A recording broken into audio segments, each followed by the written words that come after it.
Bonsoir à tous, ravi de vous retrouver sur Monaco Info pour une nouvelle édition. Voici les titres de ce samedi 23 avril. La Roca Team renversante, les Monégasques ont signé une très belle victoire face à l'Olympiakos hier, en remettant ainsi les deux équipes à égalité dans ces playoffs d'Euroleague. Résumé à suivre dans quelques instants. Succès également des filles du Monaco Basket Association. Elles ont remporté hier le trophée Coupe de France pour la deuxième fois de l'histoire du club. La capitaine du MBA, Najat Wardad, reviendra avec nous sur ce sacre. Dans ce journal également, nous vous parlerons du coup d'envoi du championnat du monde de VTT électrique. Et puis le chef étoilé Yannick Aleno nous dévoilera le concept de son nouveau restaurant Pavillon Monte Carlo qu'il vient tout juste d'inaugurer à l'hôtel Hermitage.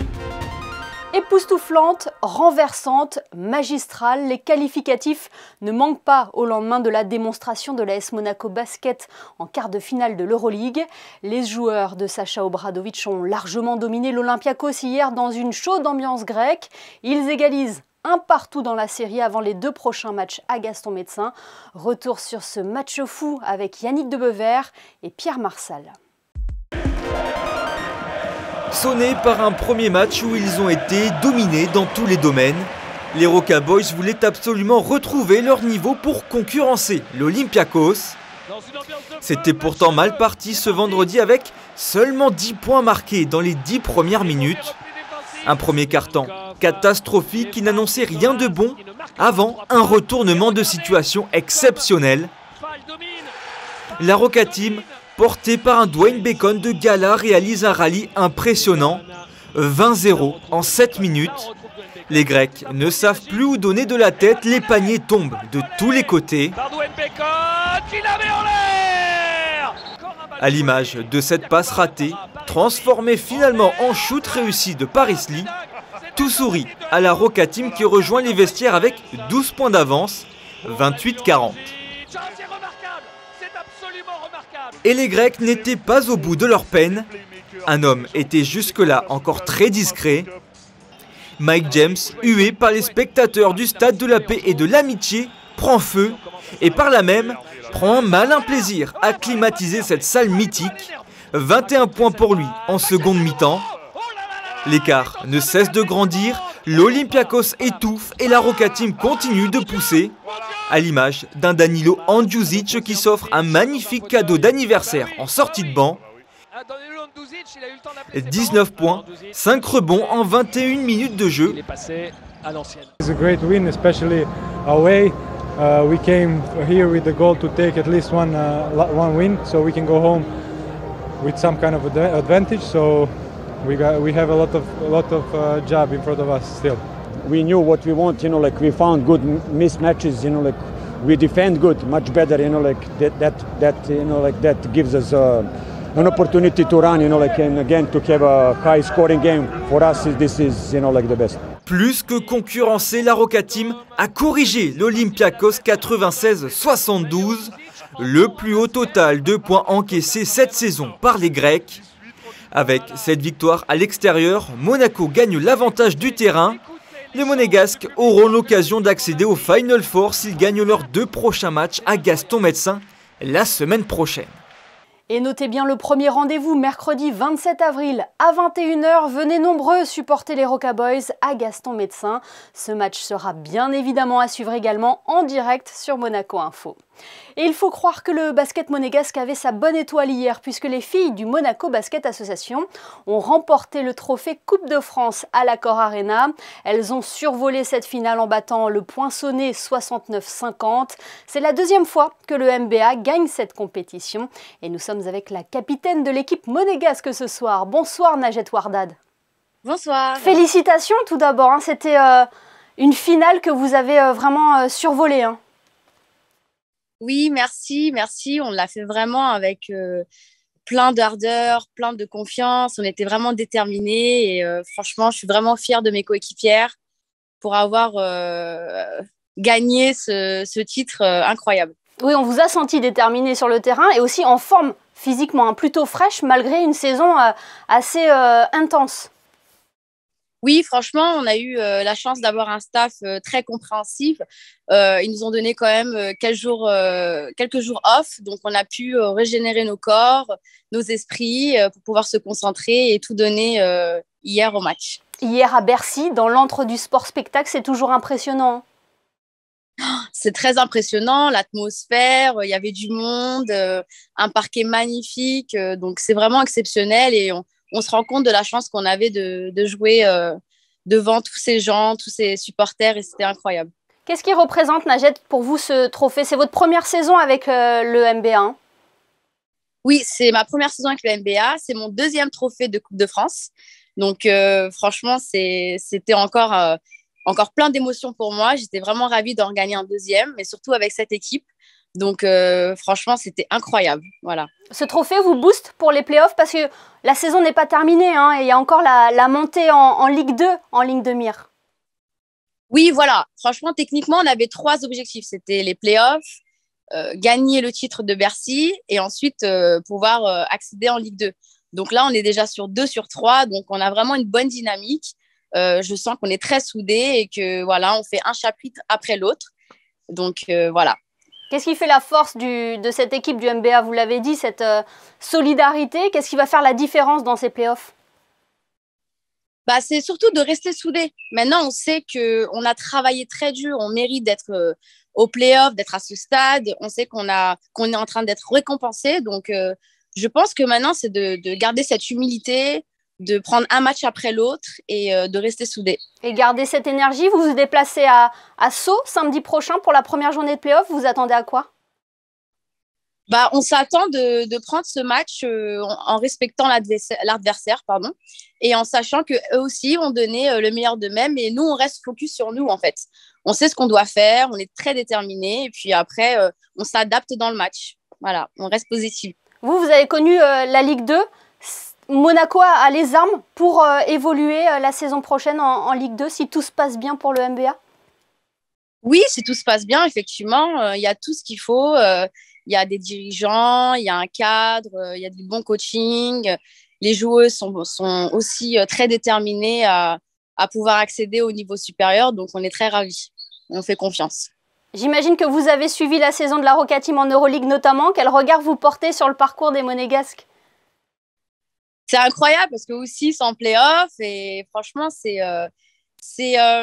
comment dirais-je, ça nous donne aussi de l'envie de nous motiver pour pouvoir aussi dire que voilà, on peut continuer pour nos rêves en fait et que le basket, le sport, ça rassemble tout le monde et ça nous motive à pouvoir faire rêver aussi les autres. Eh bien, merci beaucoup Najed d'avoir été avec nous ce soir pour partager votre bonheur et puis encore félicitations. On le voit, la médaille merci autour du cou. Encore félicitations à tout le MBA. Merci. Et merci de nous avoir regardés aussi, pour les Monégasques qui nous ont regardés à distance. Et pour être complet sur les derniers résultats sportifs des Monégasques ce week-end, Charles Leclerc a terminé deuxième de la course sprint du Grand Prix d'Émilie-Romagne. Aujourd'hui, le Monégasque, actuel leader du championnat, partira en première ligne sur la grille de départ aux côtés de Verstappen qui, lui, a décroché la pole. C'est ce week-end qu'est donné le coup d'envoi de la saison de l'E-Mountain Bike Cross Country à Monaco. Il s'agit du championnat mondial de VTT électrique et c'est sur les pentes de Peille que la course va avoir lieu dimanche. Le récit de Patricia Navarro sur des images d'Alexa Vial. L'étape est monégasque, mais le circuit demandait de l'espace, des forêts et des pentes bien escarpées. Cette première course du calendrier 2022 va donc se jouer à Peille. Les meilleurs mondiaux vont s'affronter tout au long de la journée de dimanche sur ces 2 roues électriques qui ne rendent pas pour autant les choses plus faciles. It's faster than the cross country and you have more adrenaline and I think that's the thing why I like it. You just ride faster and the heart rate is always high and you don't have the time to recover and yeah, that's why it's not easier. Et malgré l'apport de l'électrique, c'est donc une discipline qui reste exigeante et demande une bonne forme physique en développant d'autres parties du corps. Du coup, forcément, on prend même un peu en haut du corps parce que vu que ça va plus vite, il faut maintenir le vélo.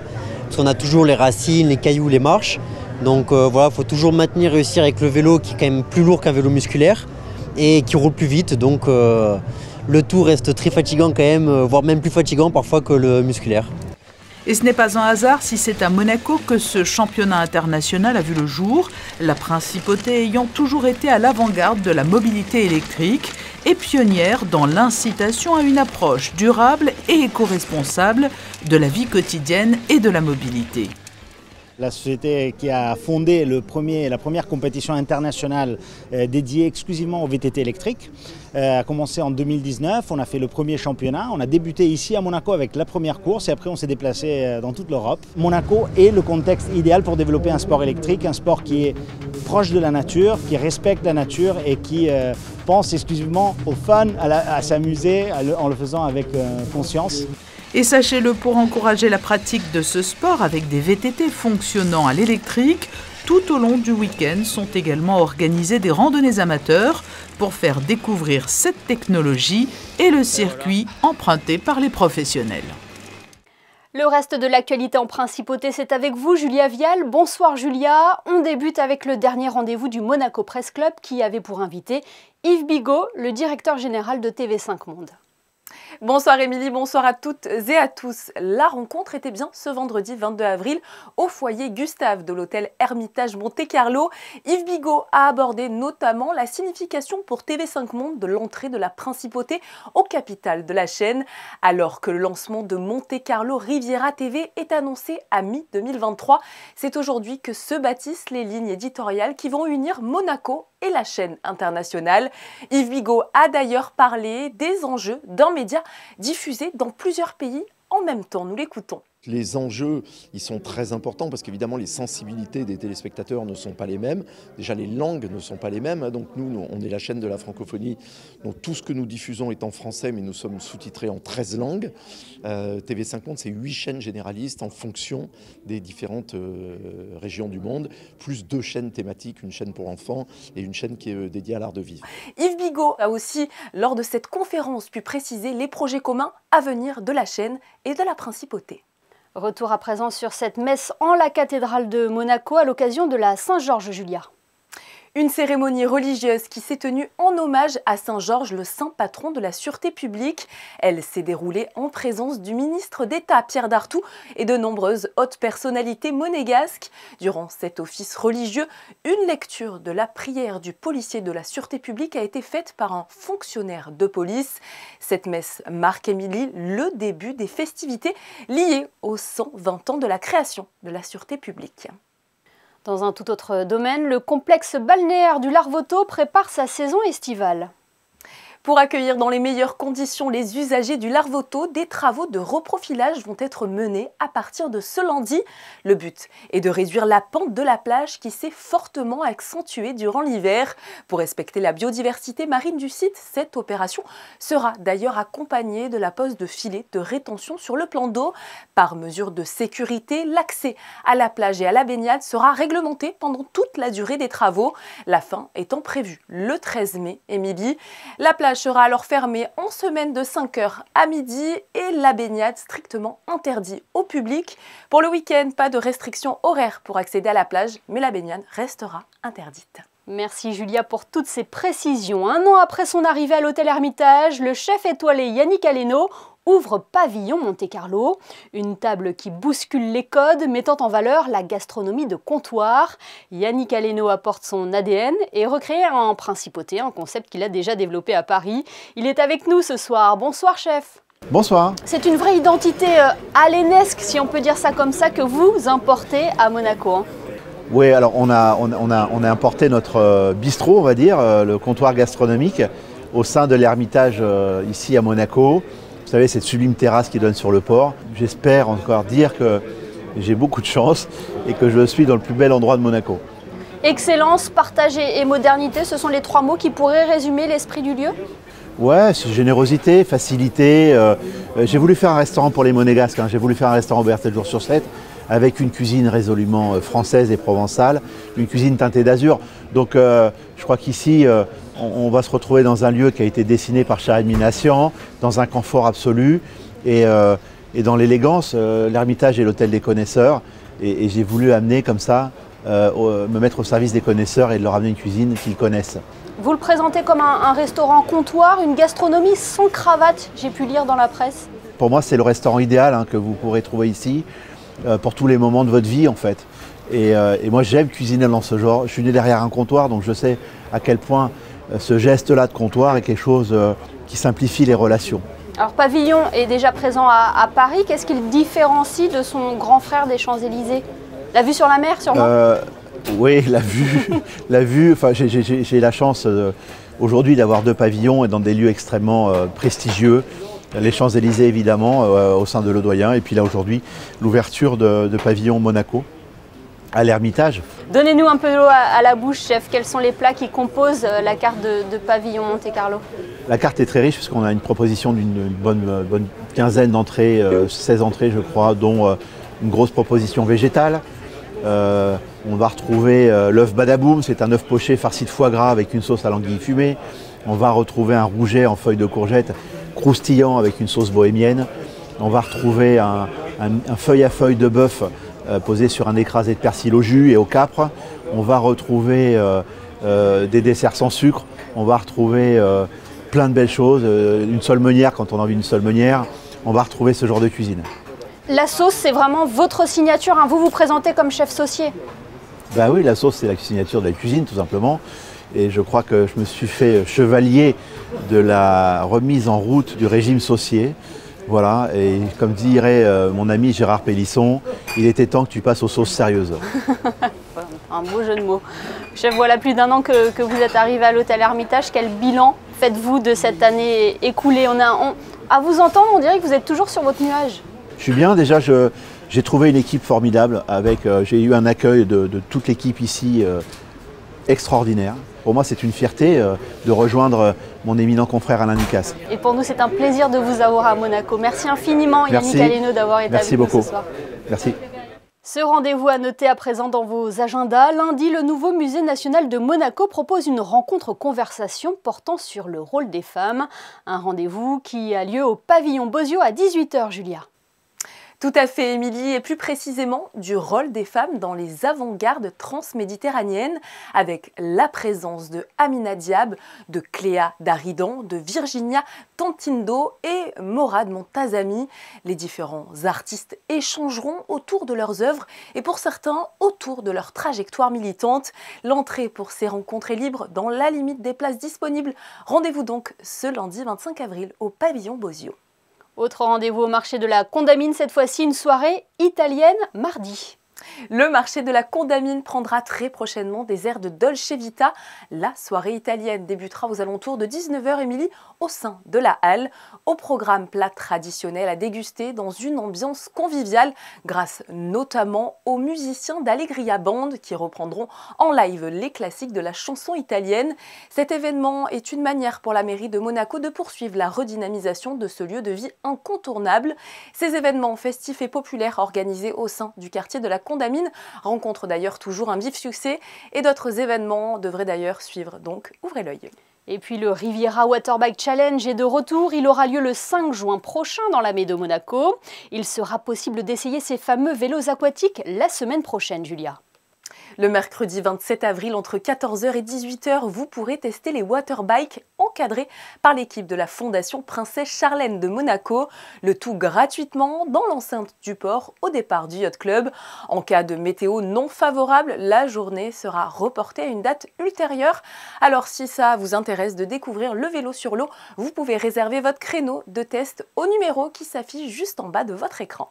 Merci Julien, on vous retrouve tout à l'heure pour les prévisions météo. Mais avant cela, Fabien Bonilla et Vincent Vatrican nous attendent pour nous parler de la prochaine projection de l'Institut audiovisuel de Monaco. Messieurs, c'est à vous. Vincent Vatrican, bonsoir. Bonsoir Fabien. Aujourd'hui, on parle d'un film récent, de 2019, mais qui revient sur une vieille affaire et qui a fait grand bruit. C'est le film de Roman Polanski, J'accuse. Oui, J'accuse et l'affaire Dreyfus. Qu'est-ce que vous avez envie de dire de ce film? Déjà, on rappelle peut-être l'histoire. C'est l'affaire Dreyfus, c'est une affaire d'espionnage, de trahison. Enfin, parlez-moi un peu du film.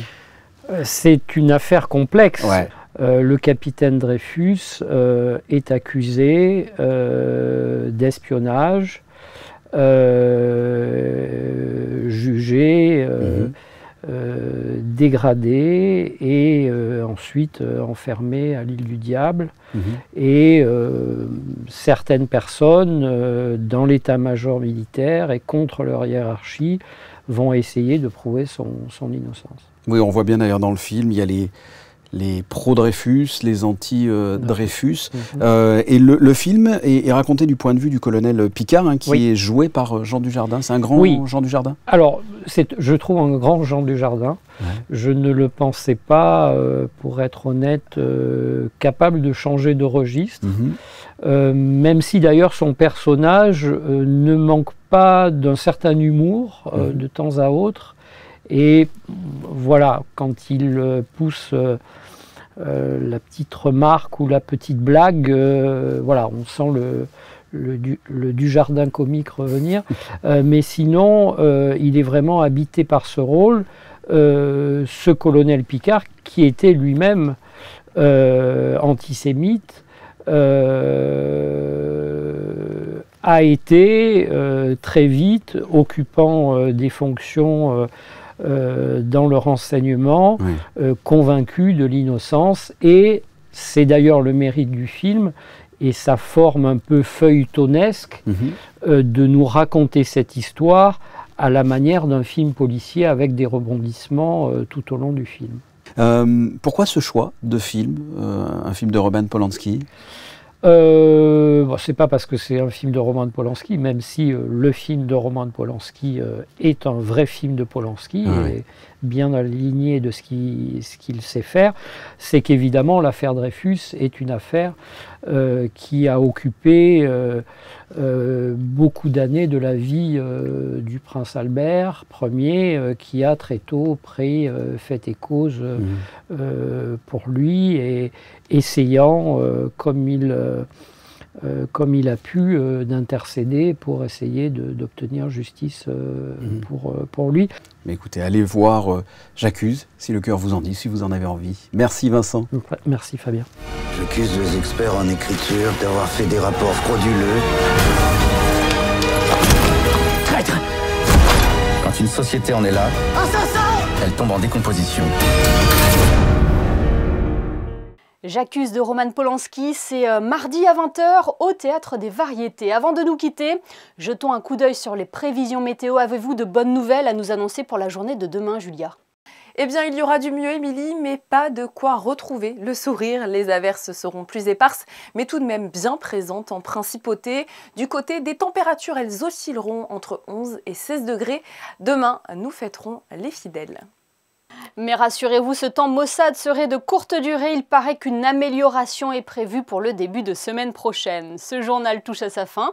Merci de nous avoir suivis. On se quitte avec les photos de Manuel Vitali qui vous fait revivre l'importante victoire de la Roca Team face à l'Olympiakos hier. Soyez au rendez-vous d'ailleurs mercredi à Gaston Médecin. En attendant, les Monégasques reçoivent Fos-sur-Mer demain en championnat à 17h. Excellente soirée à tous sur Monaco Info.